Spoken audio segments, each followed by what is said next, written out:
Algebra 1, we're going to look at simplifying radicals, fractional exponents, and radical notation. So the first thing, I guess, would be, what is a radical? This symbol, which you may call the square root, is also known as the radical. We're going to be looking at more than square roots. We're going to be looking at cube roots.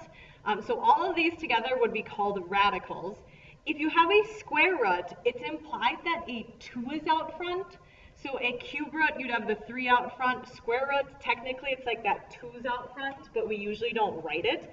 So seeing this is the same as if I wrote that. These two symbols mean the same thing. More on that later. So the first thing to ponder would be, are these equations true? So why don't you pause the video and decide whether the first and second equations are true. Pause the video at this time. The first one, on the left, we have square root of 36, 9 times 4. Square root of 9 times square root of 4. Square root of 36 is 6. Square root of 9 is 3. Square root of 4 is 2. So does 6 equal 3 times 2? Sure. So this is a perfectly legal thing to do. If I'm multiplying two terms under the radical sign, I can break it apart into a product of those two terms. However, if I'm adding, so down below, if I have the square root of 13, does the square root of 13 equal the square root of 9 plus the square root of 4? So does the square root of 13 equal 3 plus 2? Certainly not. The square root of 25 is 5. The square root of 13 is not 5. So this is totally illegal if I'm adding under the radical. You cannot break this apart into the sum of those two terms separate under the radical. So with this first idea in mind, this is how we can really end up simplifying radicals.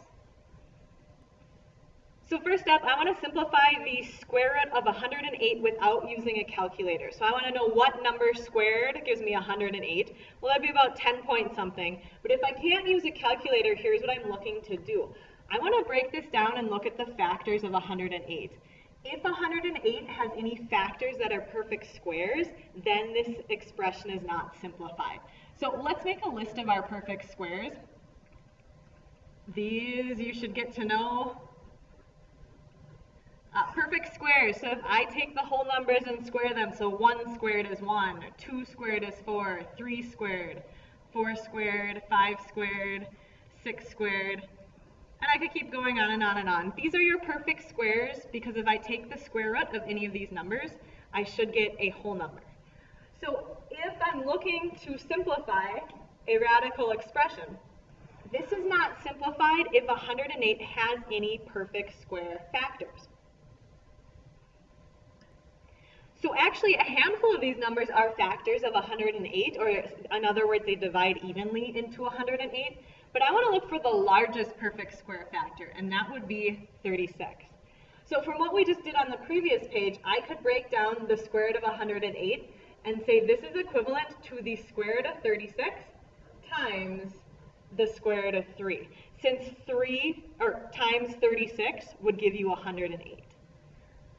So 3 times 36 is 108, so the square root of 3 times the square root of 36 would be the square root of 108. And the square root of 36 is just 6. Square root of 3, I don't know what that is, it'd be 1 point something, so I just leave that as square root of 3. And that would be your most simplified answer. Now, let's say we didn't pick the largest perfect square factor. So maybe I thought, well, 9 is a factor of 108. So maybe I would have said square root of 108 is equivalent to the square root of 9 times the square root of 12, and the square root of 9 is 3. So here's really the goal, to find some perfect square where I can actually take the square root and get an integer.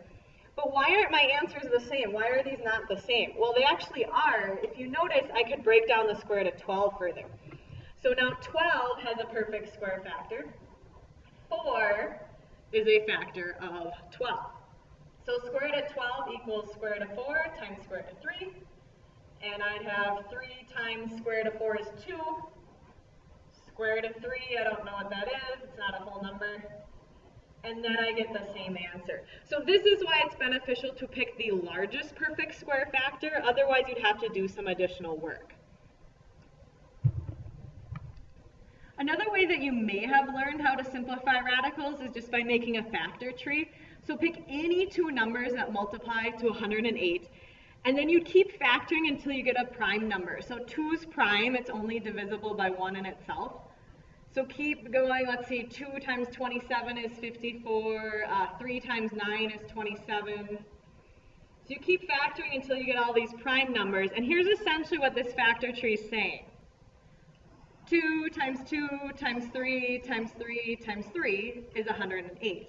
So if I'm looking at the square root of 108, that could be written as the square root of 2 times the square root of 2 times the square root of 3 times the square root of 3 times the square root of 3. What you're looking for in the factor tree is pairs.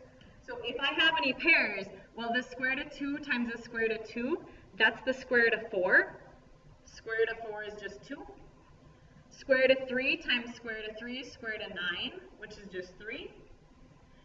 And then square root of 3, this one doesn't have a pair, so that would just stay as square root of 3.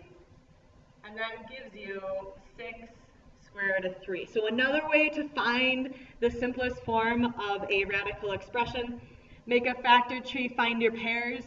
Any pairs would go out front, so I have a 2 times a 3 out front, and then I have a square root of 3, and that should get you to the same answer of 6 square root of 3.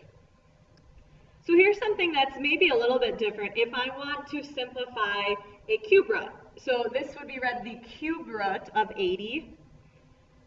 If I want to simplify this, I want to look for perfect cube factors. So this is saying what number to the third power is 80? Well, that's not a whole number, but if I want to simplify it, my perfect cubes are 2 times 2 times 2 is 8. 3 times 3 times 3 is 27. 4 cubed, or 4 times 4 times 4, is 64. 5 cubed is 125. 6 cubed is 216. That's about as far as I'd ask you to go. These are perfect cubes because if I take the cube root of any of them, I would get a whole number. So this means what number to the third power is 8?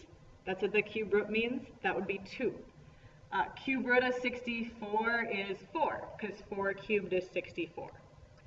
So these are my perfect cubes. Once I've found them, I'm looking for, are any of these factors of 80? Well, sure.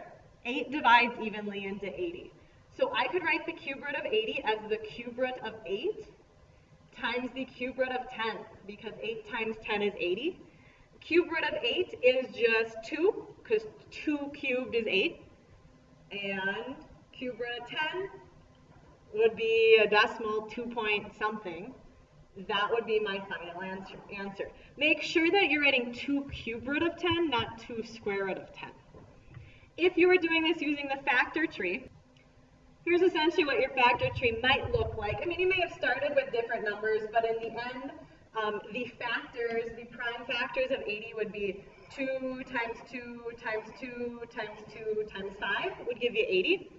But instead of looking for pairs, I'm looking for groups of 3. So any groups of 3, I see 3 2's. If I see 3 2's, one of the 2's would go up front. And then these are left over, so that 2 times 5 would stay under the cube root, and 2 times 5 is 10. So here's really what's happening. The cube root of 2 times 2 times 2, 2 times 2 times 2 is 8. Cube root of 8 is 2. And then you're left with these two, which you can combine. 2 times 5 is 10, so 2 cube root of 10. I don't care which method you use. This is maybe a little bit quicker, but if you're dealing with bigger numbers and you're struggling to find the factors, a factor tree might come in hand. Or might be handy. So I'm going to show you an example of just simplifying a fifth root. If you want to give this a go, you can pause the video and do so. And I'll show you the work here in just a moment. So if I'm simplifying the fifth root of 96, here are my perfect fifths. This would be 2 to the 5th power. This would be 3 to the 5th power. The numbers get big pretty quickly, so we're not even going to look at 4 to the 5th power. This is your factor of 96. And if I go through the work, fifth root of 32 is 2, because 2 to the 5th is 32. This would not be a whole number, so 2 fifth root of 3. If you're using your factor tree, you're actually looking for groups of 5. So I see 5 2's, that 2 would go out front because I see 5 of them. Whatever is left over would stay under your 5th root. So now let's look some more at radical notation and fractional exponents. Note, if the index is an even number, this number out front is called the index. There will be 2 real numbers that if squared produce the radicand. This number is called the radicand. So index, radicand. The positive number is the principal root and the answer. In other words, even though we know that this has 2 solutions, 7 squared is 49 and negative 7 squared is 49. If you look at the square root of 49, that's indicating it just wants the principal root, or the positive number where if you square it, you get 49. So if you type this into your calculator, it's not going to say 7 or negative 7. The only answer here is 7. That's the positive number, or the principal root, where if you square 7, you're going to get 49. So moving on, fractional exponents, a to the m over n power equals the nth root of a to the m. What does this mean? Here essentially is what this is saying. Big idea. If I'm taking the cube root of x to the 7th, so I'm taking the cube root of this, the cube root is the same as raising something to the 1/3 power. Not the 3rd power. Think of if I take the square root, it's not like squaring something. If I take the square root, I'm getting a smaller number. So I'm actually raising x to the 7th to the 1/3 power. From what we did in the previous lesson, if I have 2 exponents, I could just multiply them together. So 7 to the 1/3, or x to the 7th to the 1/3, I could just take 7 times 1/3. And this is the same as saying x to the 7/3 power. So why don't you think about the second one for a moment, maybe pause the video. This would be the same as saying y to the 9th to the 1/4 power, and 9 times a 4th is 9/4. So this is how I would rewrite a radical using a fraction as your exponent. I can certainly do the reverse. So now I have a power, or a number, to a fractional exponent. And I want to rewrite this using radical notation. So maybe think for a second what these first 2 would look like. If I'm raising something to the 1/2 power, that would be the same as saying the square root. You could put that 2 out front. Again, you don't really need to write that there. If you don't see an index, it is implied that the index is 2. And the square root of 36 is 6. So this is really saying what number squared is 36, and that would be 6. And we're only looking at the positive number, where if you square it, you get 36. This is like saying the cube root of 8. Both of these expressions mean what number cubed is 8, and that would be 2. 2 times 2 times 2 is 8. This last one, if you think of breaking it up, so this would be like 4 cubed to the 1/2 power. 3 times a half is 3/2. And the 1/2 power is the square root, so this would be like saying the square root of 4 cubed. 4 cubed is actually 64, and the square root of 64 is 8. So 4 to the 3/2 power is 8. We'll look at doing more of this later on in the chapter. So at this point, why don't you pause the video and give these 5 a go. I want to simplify these over the set of real numbers. So I will give you a hint here. There's a couple of these that would not simplify to a real number. So pause the video. See if you can simplify.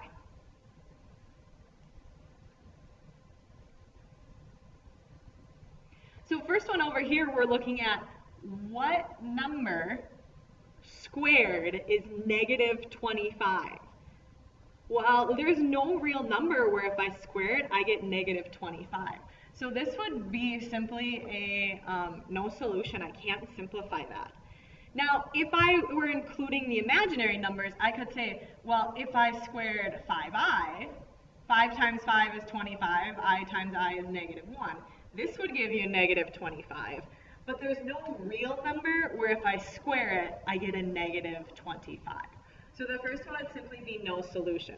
If I extend this result, I can think if I'm evaluating over the set of real numbers, if I have an even index and the radicand is negative, and this isn't possible. There's no real number I can raise to an even power to get out a negative number. The second one, this is a little bit different because it's saying do this first and then take the opposite of it. So this is like saying what number to the fourth power is 81? Well, that would be 3. And then in the end, I just take the opposite of 3. So this would be negative 3. If I had the fourth root of negative 81, or what number to the fourth power is negative 81, that would not be possible. So now, what if your index is odd and your radicand is negative? Well, this is like saying, is there a number I can raise to the fifth power to get negative 32? Sure. Negative 2 to the fifth power is negative 32. So if I raise a negative number to an odd power, it is possible to get out a negative number. So this is totally legal. You can take the fifth root or the cube root or the seventh root of a negative number. This is kind of like saying the same thing. What number to the third power is negative 64? That would be negative 4. Negative 4 cubed will give you negative 64. This last one, however, what number to the fourth power is negative 16? Well, that's not possible if I'm just looking at real numbers. There's no real number where if I raise it to the fourth power, I'm going to get out a negative. So this is going to be a can't simplify it to a real number. Now, don't forget about your negative exponent rules. If I have a negative exponent, you don't flip this. You take the whole thing, 81, and then change the exponent. So I'm not flipping the exponent to 4 over 1. I'm just bringing this to the other side of the fraction, changing the sign. What number to the fourth power is 81? That would be 3. So this answer would be 1/3. Here, if I take the exponent to the top and the bottom, I have 8 to the negative 1/3, 27 to the negative 1/3. Again, if I have a negative exponent, I'm just going to bring this whole thing to the other side of the fraction, make your exponent positive. Bring this whole thing to the other side of the fraction, make your exponent positive. What number cubed is 27? That's 3. What number cubed is 8? That's 2. So this would be equivalent to 3/2. So last example, determine what two consecutive integers the expressions between. Hey, if I didn't say consecutive integers, you could say something like negative 1,000,000 to 1,000,000. But I'm looking for two integers back to back that would kind of sandwich the value of this radical. So without a calculator, I'd want to look at my perfect cubes again. 8 is a perfect cube. Cube root of 8 is 2. 2 cubed is 8. 3 cubed is 27, so 27 would be a perfect cube. Cube root of 27 is 3. Let's see, 4 cubed is 64. 4 times 4 times 4, that would give me 4. So if I'm making this list, well, if I want to know what the cube root of 51 is, that answer should lie between the cube root of 27 and the cube root of 64, because 27 and 64 sandwich 51. So without using a calculator, I could reason, well, this is between 3 and 4. I want to show you actually how to use your calculator to come up with the rounded answer to this. So if I want to take a cube root on the calculator, grab out your calculator. You have a couple options. You could go to the math button. And then if you choose option 4, there's a cube root. So cube root of, what was it, 51? So cube root of 51, there it is. There's your rounded answer. Yep, it's between 3 and 4. If I want to do something above a cube root, like a fourth root or a fifth root, here's an option. So cube root, you could type 3 or whatever root you're taking. Then if you go to math, you could select option 5. So you type your index first, then go to math option 5, then 51. Or my favorite route, so I don't have to remember where the cube root is, I can just do this. The cube root is the same as the 1/3 power. So I could just take 51 to the 1/3 power and come up with a rounded version of the answer. So in the end, if I take this number and cube it, I should get out 51.